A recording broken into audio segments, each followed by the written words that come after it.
years na feeling naman natin okay naman na tayo. Hindi nyo alam ay nakakasira ng hormones, fertility, at development ng bata.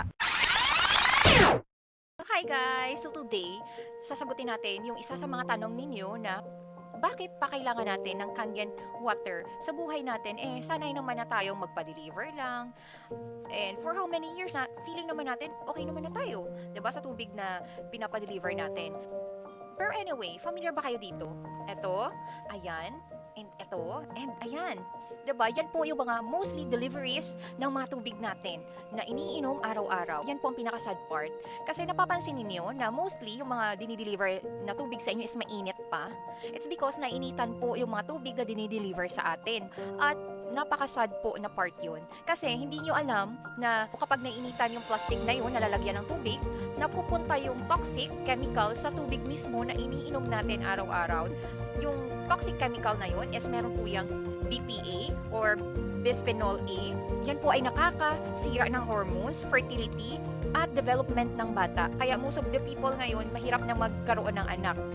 And yung mga anak ngayon is more on may mga problem na sa paglaki nag-o-occur. It's because may side effect talaga guys yung mga toxic chemical na pinapa-deliver natin. And meron siyang phthalates which is pwedeng magdulot ng hormonal imbalance and problema sa atay at sa kidney. Diba? Pabata ng pabata ngayon yung may mga sakit, may mga problema, dinadialysis. It's because pala sa iniinom natin na tubig.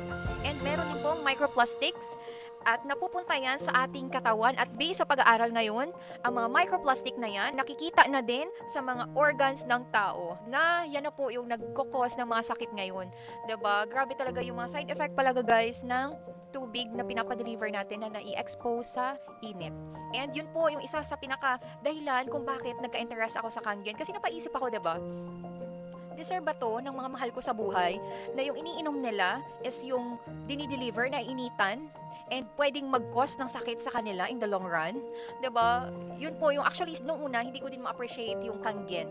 Kasi sabi ko, yes, medyo pricey naman talaga siya, pero binabagabag talaga guys yung isip ko at yung puso ko na totoo ba talagang mahal mo ang pamilya mo? Nagdadalawang isip ka pa na bilhan ng the best water quality na pwede mong ibigay sa family mo. So, kung hindi mo bibilihin yung tubig na yung magbibigay ng miracle or medical water na yan sa pamilya mo, hindi mo talaga sila mahal. So, yun po talaga yung pinaka, isa din sa rason kung bakit nag-avail kami ng Kangen machine. Kasi yung guilt ko, kasi alam ko na kung anong meron sa mga iniinom natin na tubig. Diba? Tapos, okay lang na inumin ko at inumin ng family ko. Yung unhealthy na nga, dead water na nga, may microplastic, may mga toxic chemicals pa na sumasama, diba? Napakawalang puso ka naman nun na yun lang yung ipapainom ko sa family ko. So yes, isa to sa mga dahilan kung bakit kami nagka-interest sa Kangen, and actually napakadami pang dahilan kaya iisa-isahin natin yan. Sa una po actually ang nangyari po sa amin, pumupunta kami sa may Kangen machine para bumili ng tubig. It so happen na masyado ng hassle kasi bibili pa, ita-travel pa, and parang nauuhaw kami lagi kasi iba talaga guys ang effects ng Kangen. Diba? So we decided na lang to acquire Kangen para meron na kami mismo sa sarili naming lababo. So we'll talk about more of Kangen soon. God bless po.